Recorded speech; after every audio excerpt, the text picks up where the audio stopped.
We're here with Voyagers starting shortstop David Herbek. It's the 4th of July, and the Voyagers and the Brewers are getting set to kick off the rubber match of a 3-game series. Now, David, what does the 4th of July mean to you?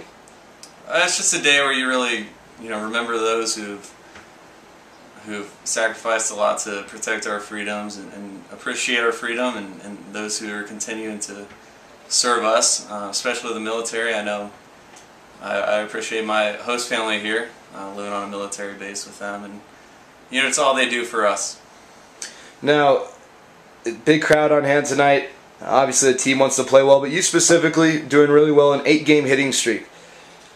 What have you been feeling at the plate over the course of this streak? Have you been feeling a little more comfortable? A little more comfortable, but the biggest thing is coming out every day and putting your best effort in and being mentally locked in. It's hard to do every day, and some days have been harder than others, but it's my focus has been coming out every day and treating it like that's the most important day I have this summer. Now, a lot of players going from college to the pros have a bit of a transition, especially as hitters. Now, you've made the transition very well so far, but what's been the biggest obstacle in that transition?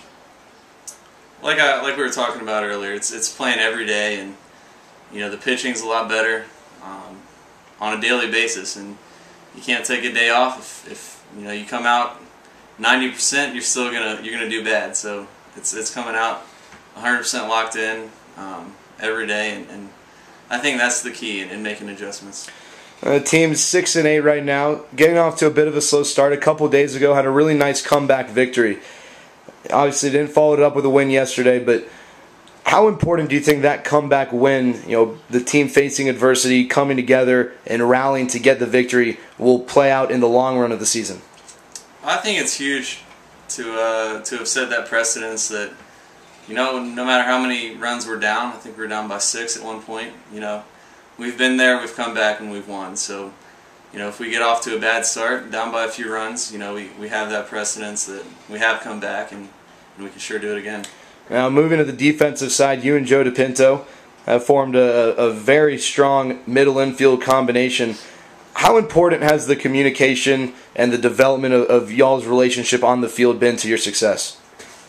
Well, it's a credit to Joe and the kind of player he is. He's a very solid guy over there, and we rag on each other, off the field, and but on the field, we're definitely on the same page, and he's a smart guy. He knows a lot about the game, and I just think being around him a lot has helped us in our communication up the middle, and it's really all about communication when you have a shortstop and second base, and I think he does that very well.